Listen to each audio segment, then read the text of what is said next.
Today, we're talking about a potential AEW tag team signing with WWE. Also, in addition to that, we're going to talk about 3 new WWE signings and WWE potentially signing a top UFC star.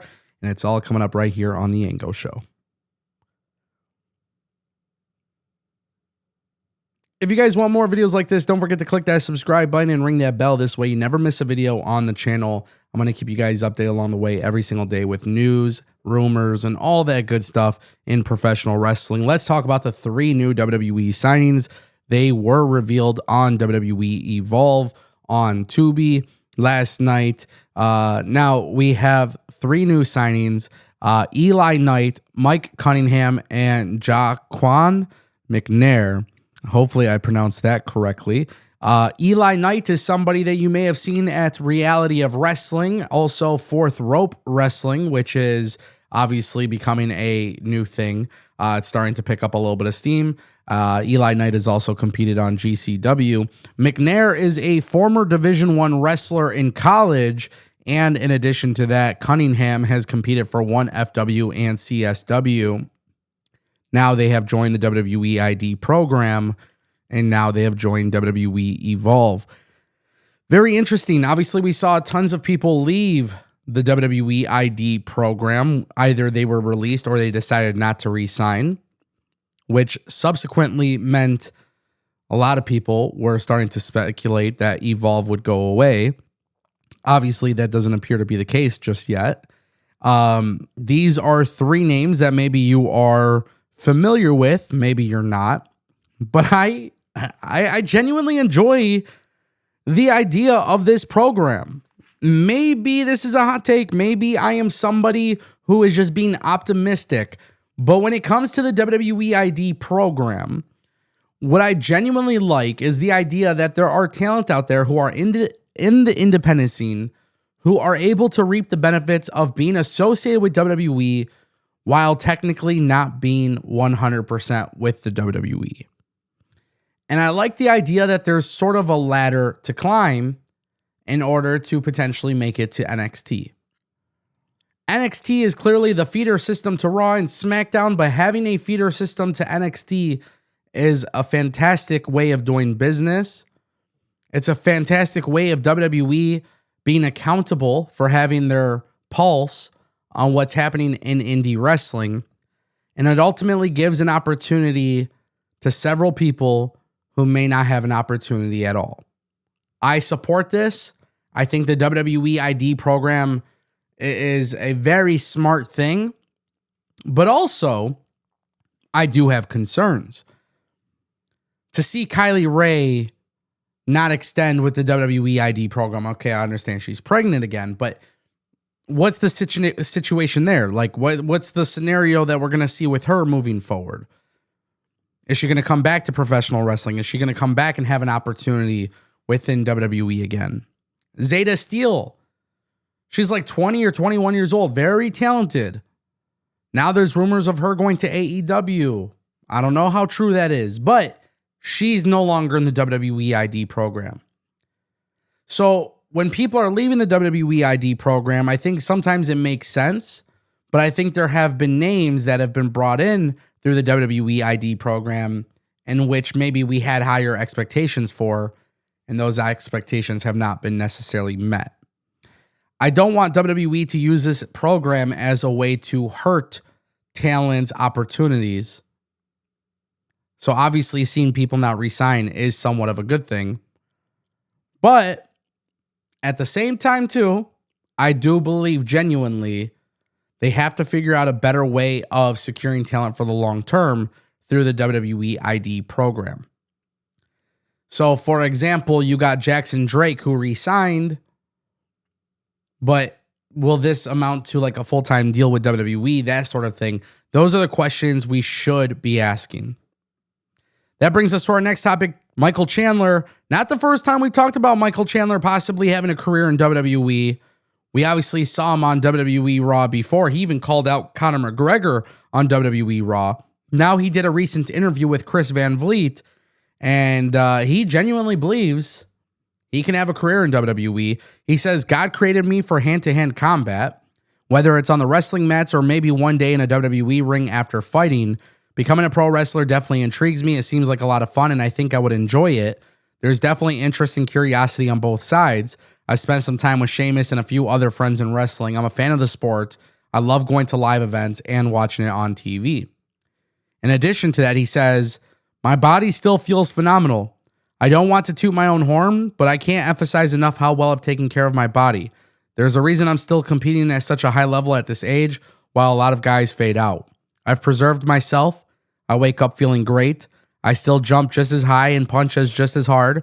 I'm grateful for the platform God has given me to perform in front of people, and WWE makes a lot of sense. He says, we'll see. I'd have to go in there, prove my worth, and make them believe I can do it, enjoy it, handle the travel, the lifestyle of being a WWE superstar, and get in the ring to beat some people up. I love this idea. I'm not going to lie. Michael Chandler, you know, man, you're maybe not having the greatest career in UFC, but you're definitely offering some exciting fights.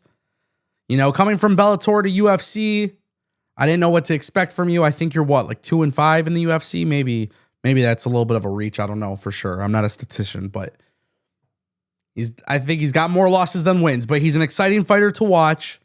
He definitely does take care of his body. And I like the fact that he's talking about willing to be able to travel and doing those kind of things and having to prove himself. Guys, I think it makes sense. I think it makes sense. UFC fighters should definitely look into having a career. And not just in WWE, but AEW and TNA. And I mean, we've seen people do this before. I think MMA talent transition relatively well. So I 1,000,000% would love to see this happen.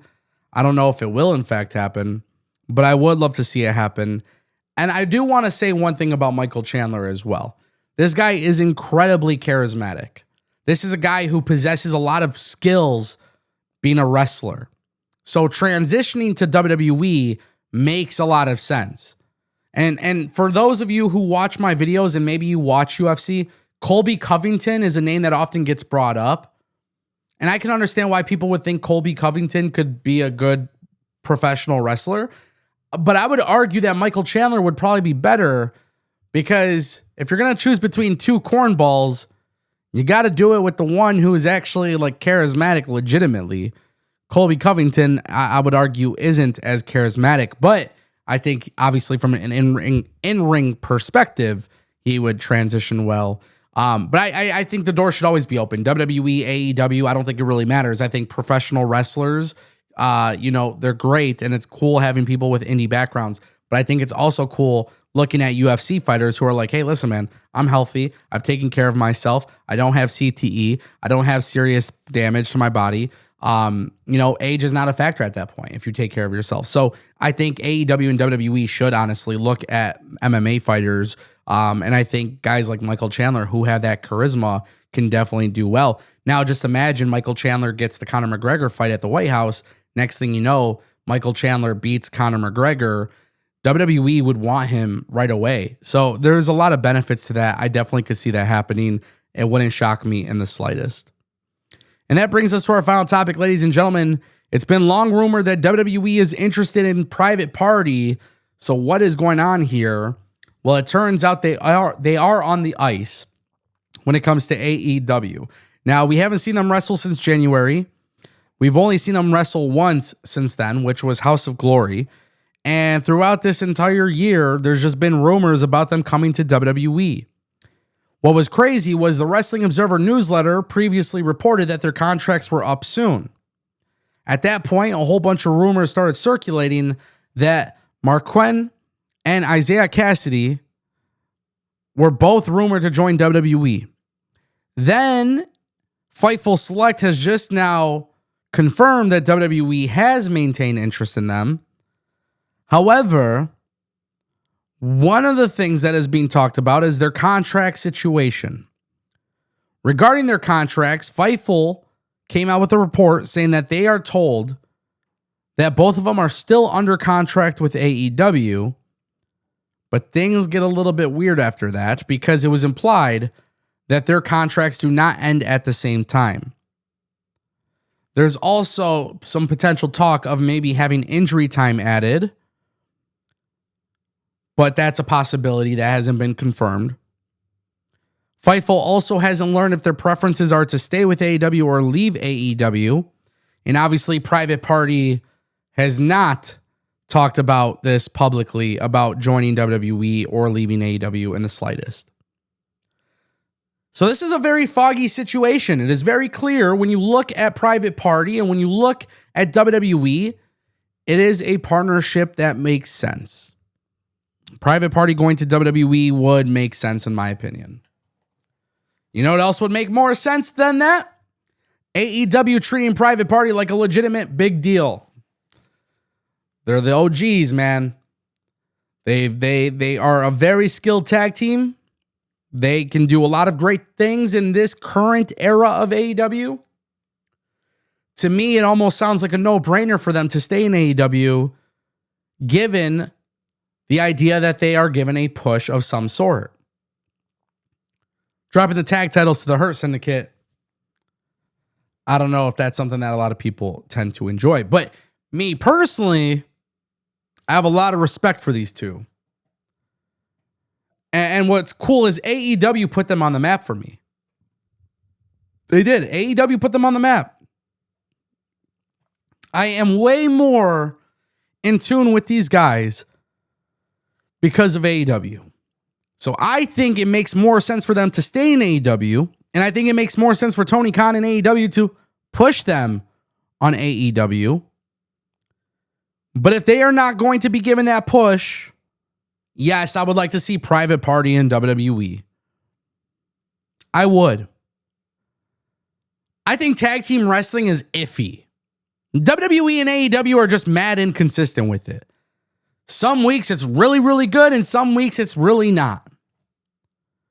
That's the current trend in 2025 when it comes to the tag team division. I can't see anybody having a valued.